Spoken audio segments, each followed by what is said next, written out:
So, I have been extremely busy the last 3 days. You know, I tell everybody this time of year is taxing for me.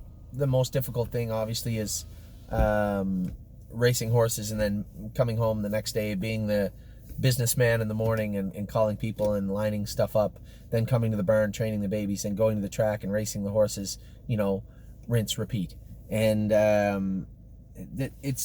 I like it, but I guess it's like building your store, right? I just want to get the store open, and maybe that's not a good analogy. Whatever. So we got Harrisburg, and I've been poring over 800 pedigrees. I know there's a lot of you out there, and be fair warned. We are going to look at some racehorses. Now, most of the racehorse, I would appreciate if you guys, and I'm sure there's a lot of people out there that want to get involved in some racehorses. Now's your chance. We're in Harrisburg. A ton of really talented looking horses will be there. Now, some of them are young horses that have been resting for a few weeks, probably need another 3-4 weeks of resting. Some of them aren't. Some of them are lightly raced 2-year-olds that can go right back in the box. Two things about Harrisburg and any sale and buying aged horses: they got to be paid for before you race them. So I won't be bidding on any race horses unless we have significant interest in those horses, because we can't race them. I can't have Joe from, Saskatoon or Bob from Illinois putting their money up to buy racehorses and then held up because I don't have the rest of the horses sold just yet.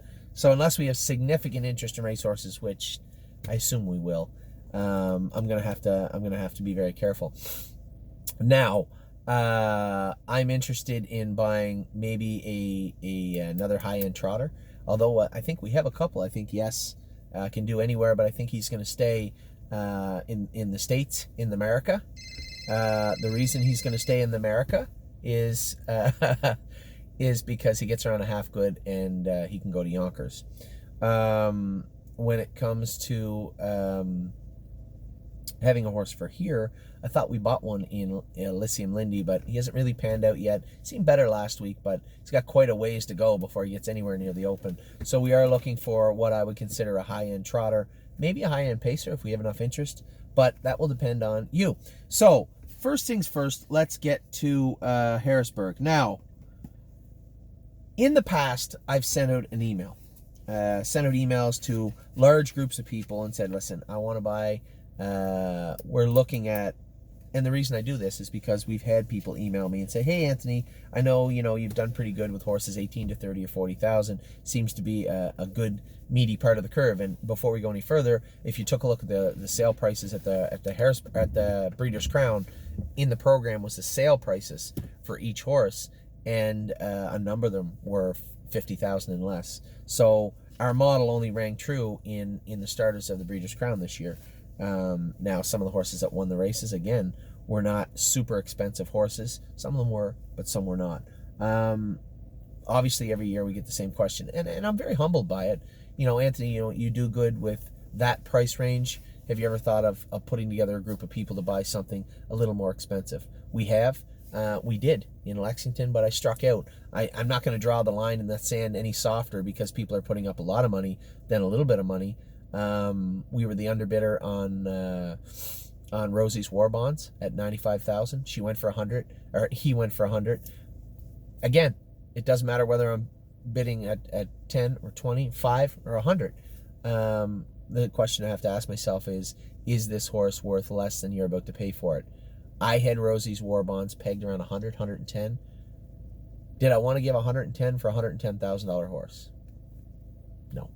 So I passed. A couple other horses we were underbidders on. One was at 140. Actually, I wasn't the underbidder. I was out at 120. The horse went for 140. So yes, we have people interested, and I appreciate that. It's very humbling, and for people to have the confidence to say, hey, we want to be involved in buying something a little more expensive that we want to have high expectations for. Not that those expectations evolve, but they are present from day one. So I've talked to a number of clients about specific horses and about that. I'm going to allow everybody to get involved in this way. We do probably have 5, 6, 7, 8, 9, 10 clients that want to get involved in a horse in that manner. But then I obviously go back to the stable and say, geez, you know, if we buy that horse for a lot of money, what about the people that might want to buy 1%, 3%, 2%? You know, they get left out. That's not very fair. So what I'd like to do this year is reserve blocks of 20% minimum for one, maybe two, if we have enough interest in one or two of the horses, and they'll be one of the ones likely from this list. Now, this list can change when I get to Harrisburg and I see maybe a horse will come out and I'm like, oh my God, it's a gorgeous horse, and we'd want to bid on this horse. So all the information that I have in front of me, the breeding and the videos, I've compiled a list of 10 horses. On that list, those horses could span anywhere from likely 40 to 6 figures. 5 of those horses are likely to get to 6 figures. Now, I could be wrong. Some of these horses could fall through the cracks and be much lower. And if they get much higher, I'm not that interested. There's 1, 2 horses on this list of 5 that could exceed that. Now, you might say, what about, you know, something, you know, what if a $250,000 horse ends up going for 100? Are you interested? Well, I guess that depends on our clients. There are horses, when you look at the page, you're like, there is no shot we're getting this horse. Then you get to the sale, you look at the horse, and you are absolutely positive there's no shot you're getting this horse. Then am I wasting my time putting those horses in this list, this condensed list? Because there's lots of horses in this sale that are going to bring a lot more than 100,000. And for me, I'm looking at somewhere between 80 and 140, I think. So 20% of 140 would be $28,000 made up of normal, everyday stable clients. And then also, again, if we have the interest, put a group of people together that are interested in one of these horses. So these horses are in numerical order, only because that's the way the sale is. I love, and I'm a little exposed saying this, but I love horses that are number 372. Her name is Donna Soprano. Love this horse. She's the last horse on our list that might fit that bracket. So we'll start with Donna. Donna Soprano is at a Winsong Soprano. Winsong Soprano made it 1.2 million. Took a mark of 152. Fantastic.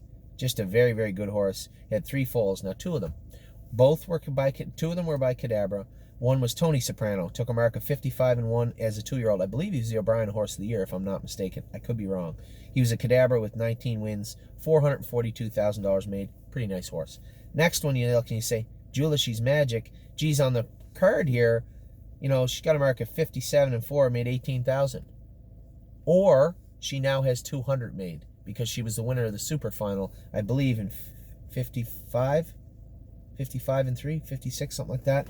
So you have 2 Cadabras that went for, Tony Soprano sold for good money, as did Jula She's Magic, but they were Cadabras. This is a Donato Hanover filly.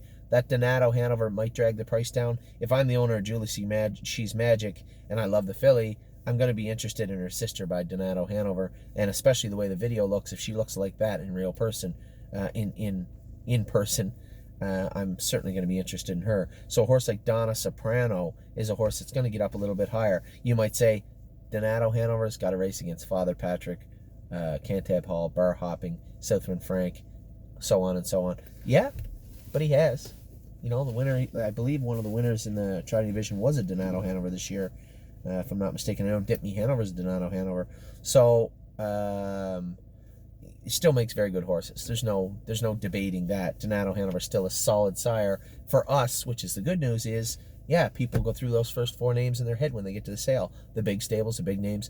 Do I want Donna Soprano, Donato Hanover over a Father Patrick? Over a Cantab? Over even a Southwind Frank or a Bar Hopping? I don't know. So I think there may be some value there, although this horse is still going to creep up really high. If this filly looks like she does in the video in person, definitely one I'm interested in. But as I said, of the 10 on my list, I'm only giving you 5 because I don't want to muddy the waters, right? I really want feedback from all of our clients, all of you. I want feedback. So I'll put her on the list. Not necessarily number 1, and there's no point in putting her on number 1. Why would I do that when she's a number 10 going through the sale on my list?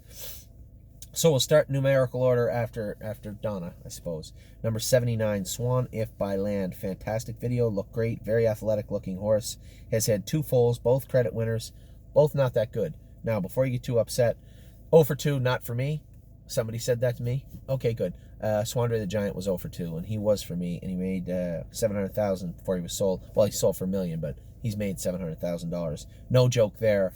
So this 0 for 2, not for me. Sorry, I don't buy into that. Second Dam has a balanced image that made 630, 29 wins. Has an Enjoy Levesque, made 450, 20 wins. Has an Andover Hall, made 350, 16 wins. Has another Andover Hall, 309,000, 8 wins. SJ's Caviar, 13 wins, 150, so on and so on and so on. Very, very strong family. Good-looking horse. Muscle Hill. This is probably, of the 10 on my list, the most pricey. Now, they can't all go for a fortune. So this list is built for you to sink your teeth into these horses. Tell me what you think. See what you think. This will be the most expensive one on our list of 10. But we do have a Muscle Hill colt already, obviously. I'm Hill on Wheels, the brother to Compass Rose DC. Looks great on the track right now. So we do have a Muscle Hill. We would be going up against the likes of Damien and a number of other high-priced Muscle Hills. But a good horse, a good horse. So take a serious look at Swan if by land. Next on the list is a horse, a bar-hopping Hanover horse, Ton DC Hanover. Now, little background before we get into it. Glide Master, Truth in Action, Canepa Hanover in the second dam. Very strong family. There's no argument there. First mare, Think Twice, 2 for 2. It's thrown 2 foals. One was Hill Street. Hill Street was a little bit of an underachiever for the people that bought him, although he's made $300,000 and taken a mark of 54, timed in 53. This horse was a $180,000 yearling. This was a Muscle Hill colt. I raced against him with Lawmaker. I don't think he could beat Lawmaker. He was maybe in the top 8, 9, 10 maybe, but they ended up selling him to Europe. The second one's her name was Twice Is Right. Now, Brittany Farms bred Hill Street, sold him for 180. Brittany Farms bred Twice Is Right and retained ownership of Twice Is Right. And then this horse, Tone DC Hanover, may have been raised at Hanover but was bred by Brittany Farms, so they must have bought this horse in full to bar hopping, I assume. No idea. So when you look at Ton DC Hanover, terrible name. I know there's a couple we got to change, and I've been dragging my feet, but this one should be. This is a horrible name. Ton DC Hanover. I believe, beautiful video, big looking colt, big boy. The thing that caught my eye on this, all this pedigree, first 2 families, they're all 2-year-olds. They all raced at 2. Yeah, Hill Street took a mark of 56 and 2 as a 2-year-old. Twice As Right, mark of 56 and 1 as a 2-year-old. Glide Master took a mark of 55 and 3 as a 2-year-old. Truth in Action, Canepa Hanover, Global Desire, all 2-year-old marks, all 2-year-old money. Big colt, well-bred, good-looking, first-time sire and bar hopping. Don't think he'll bring as much as the Muscle Hill colt. This horse could get up a little bit high, but a very, very good-looking horse. Again, all of this depends on on-site inspection, but Ton DC Hanover, just an exceptionally good-looking horse on his video. Very interesting pedigree, full of 2-year-old marks and money, and 100% producing mare. Next, we go to number 243. Bit of a point of contention with a couple of our clients that talked about this horse. Again, first foal out of a Lucky Chucky mare. Lucky Chucky's full-on hardcore ban from the stable. Lucky Chucky horses. What about Lucky Chucky mares? I don't know. Before we get too tied up in Lucky Chucky, he made $2 million, took a mark of 150. I mean, he was a good horse on the track, very similar as Glide Master. He hasn't really done much in the stud shed, but a very good horse on the track. First foal out of Lucky Chucky mare. She's nothing to write home about, but her family is. Her sister Fortunista took a mark of 153 and 1, timed 151 and 3, made just over $500,000, credit winner with 15 wins. Quite possible was a revenue. Took a mark of 55, 160,000. Mach 10 is an international chip with 25 wins and 160,000 made. Then you look down the next one, which would be the third dam. Remember, this is the first foal out of the first one. Third dam, Meadow Branch Lou, 400,000 made on North American soil. Then he went to Europe and made $741,000, 12 wins. Strong family. This video really impresses me. This horse looks very athletic, nice passing gaited trotter, just looks nice. Doesn't look like he's going to interfere anywhere, very clean gait, picked up speed quick in the video. If you're going to talk about how videos are supposed to look, I think Victor Mack is one worth looking at. Really impressed with this bar hopping colt, number 243, Victor Mack. And I guess the last one, since we talked about Donna Soprano first, Swan If by Land, Tundisi Hanover, Victor Mack. Last one on my list, certainly not the least, is number 341, Callus. Very good family here. Now, Triumphant Caviar is in the second dam, but this is very important. This is some kind of mare. Ends tag session. She threw Triumphant Caviar, world champion, 51-4, 796,000 made by SJ's Caviar. She also threw Prayer Session, 775,000. Mark is the 3-year-old of 53-2, timed in 151 and won by Like a Prayer, 39 lifetime victories. You don't like that one? How about Centurion ATM?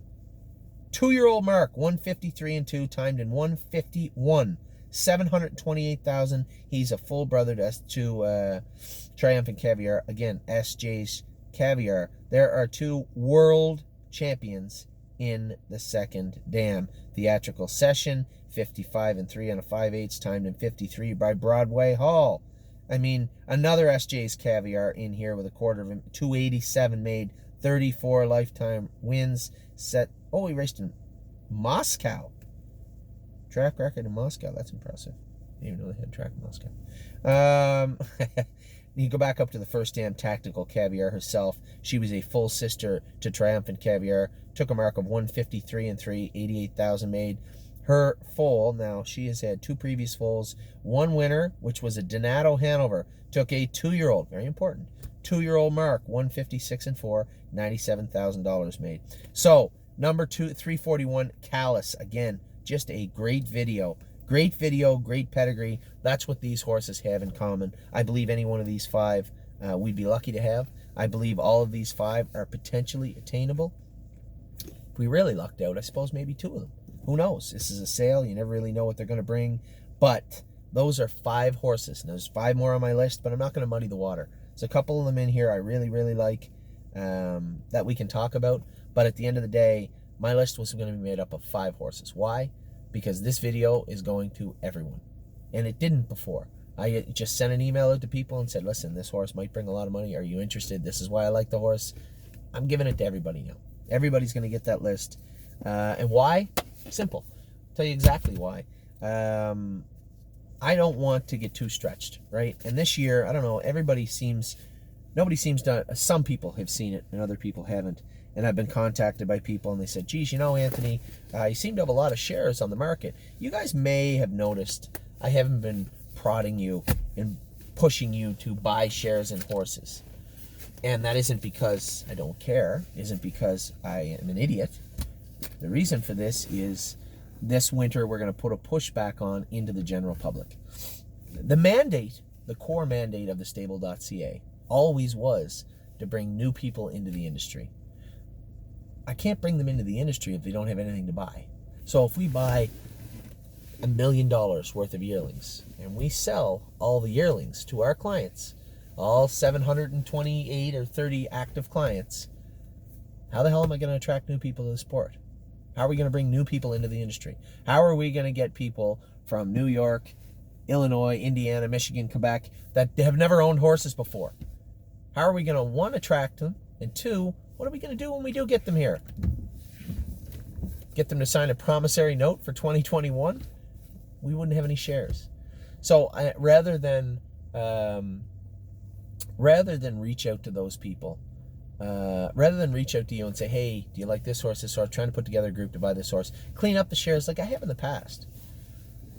I switched gears this year, and we put together a line of credit inside the stable for us to buy these shares with the intention of holding on to them for at least a little while. I'm certainly not going to not sell them to people, but at the same time, I think we need to get back to what we were doing. We need to get back to what we were mandated to do. We need to get back to what the stable is. Stable's a great place. It's a great experience. It's based on entertainment. I think most people are entertained, but at the same time, we need to bring more people into the industry. And the only way to do that is to have inventory, to have shares to sell to people. So what we're trying to do here is be cautious, but at the same time, put together a real strong stable. You look at what we've done and the horses we had. We still have 42-year-olds to come back in. You know, our 3-year-olds did pretty good this year. Yeah, White Tiger was a letdown, but I saw a spark again the other day of what he could be and should be. Yes, has been tremendous so far this fall. I even believe Oso Pine is coming back around. We got some good race horses in Brave World. He's a nice horse. We get some other horses that look like they're going to start coming forward. Both Totally Tactor and 5 Round Homer did their work the other day. They can't all be Mohawk types, although Totally Tactor's racing tonight at Mohawk. They can't all be world champions, but we're trying to build a stable of strength across the board. To do this, we need to have strength in many of the facets of the stable. Racing at the B tracks, can't have them all at Mohawk. Some of them racing at the B tracks, some of them coming up like Totally Tactor, some of them hopefully holding their own in Brave World.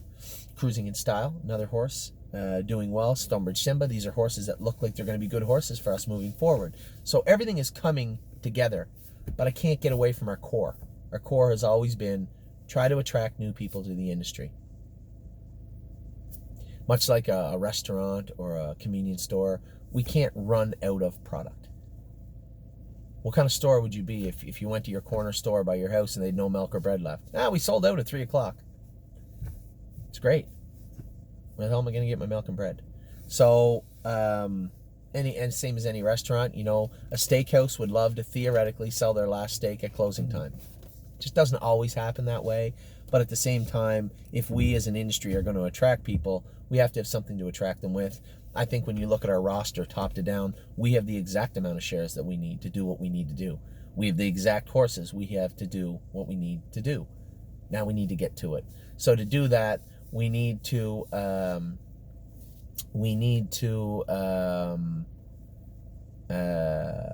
continue to move forward, but at the same time, formulate a plan to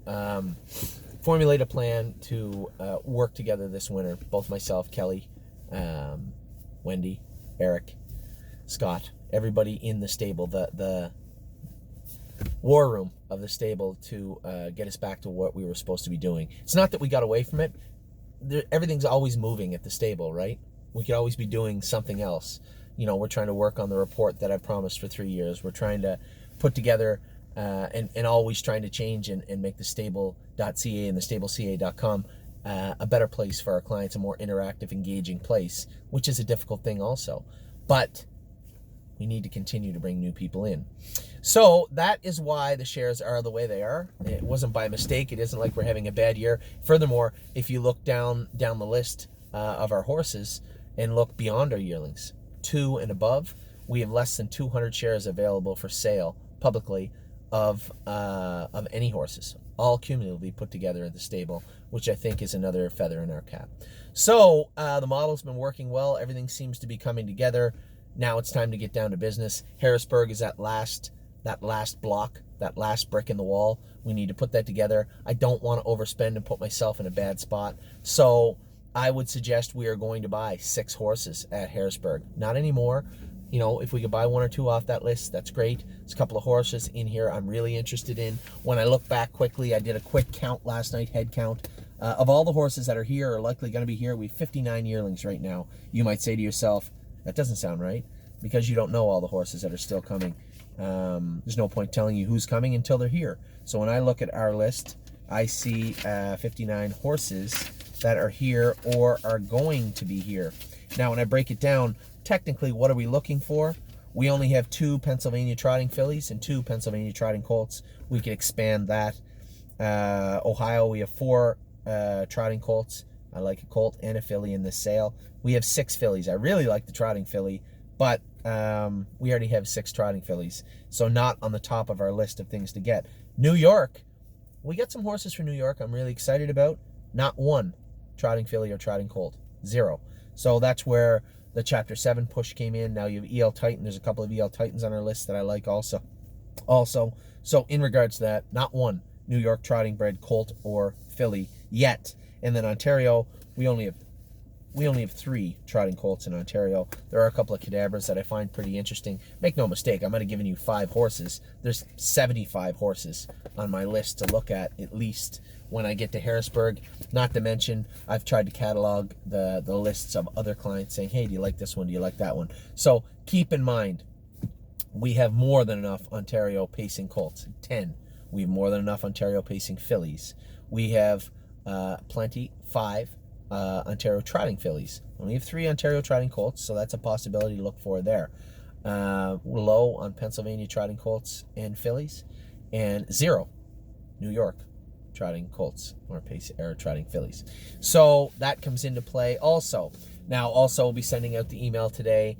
I'm going to tell Kelly as far as the fees are attributed to the sales. We know, again, insurance is going to be 1% of the horse. We're going to contact Doyle. Shipping, I think, is the same as last year, likely the same as Lexington, so that's going to be pretty constant. The fees attributed to the production of the stable will be similar, although in Lexington I allotted for 10 horses. This sale I'm going to allot for 6 because I don't think I'm going to go over that number. And then obviously the taxes at the border. So those 4 fees will be put on top of all the sale prices. I think that's the best way to do it, the fairest way to do it, to ensure that I don't get stuck and that everybody gets paid up right away. So that goes without saying, I believe. So the fees will be on top of the bills. There'll be an email going out with that today with this video. So we want to get everything rolling. So what I gave you today was 5 horses. These are what I would consider are 5 higher end horses that I don't think will be crazily priced. Keep in mind, this doesn't mean that I'm just going to go out and buy them. If I say these are horses that might go for 100 or 60 or 80, I'm not going to spend more just to say I got the horse. These horses are 5 horses I find interesting that I believe for a number of reasons we can potentially acquire them, but they are going to be up a little bit higher, especially the Muscle Hill early on and Donna, the last one, I believe will both bring pretty good money. All of this obviously is conjecture. None of it matters because all that really matters is the on-site inspection. But I do want to be ready. I'm not going to be bidding on these horses if we don't have a number of people that are interested. I am going to be reaching out to those people today. Do you like these horses? If you do, great. If you don't, fine. As far as the other horses go, I'm going to give you guys another video here outlining some of the horses I like in the sale, why I like them, and what I think they'll go for. No, I won't be doing that. You'll have to ask for that. But we will be doing videos of a number of horses for Harrisburg. So this is it. This is the last push. This is the last sale of the year for the most part, and we will be attending it. I am earmarking 6 horses to be purchased in Harrisburg. I would like 1, if not 2 of the horses on this list to come home with us. Nevertheless, might be 0. I'm not just going to go there to spend money, your money. I'm going there to try to acquire the horses we need for the 2020 season. Anyway, that's it. That's all for today. Just a miserable rainy day today. I knew it would be. We'll get back at it tomorrow. I believe Saturday morning I'm going to go with some horses if the weather's good. And then right after the barn, right to Harrisburg. And I'll be there for 1 week. Again, if anybody, I know there's a lot of people signed up. If you're going to Harrisburg, you want to hang out, you want to see what we're doing, you want to look at the horses with us, do not hesitate to ask. You are more than welcome. The more the merrier. I don't care if 100 people are in our group and we walk around and we look at all the horses together. I'm happy to explain what I like or dislike about any horse. And then obviously quietly together, we can talk about prices, what I think they'll bring, what I would be comfortable paying, what I would not be comfortable paying. And also, most importantly also, where we're going to go for supper. Take care. Talk to you guys soon.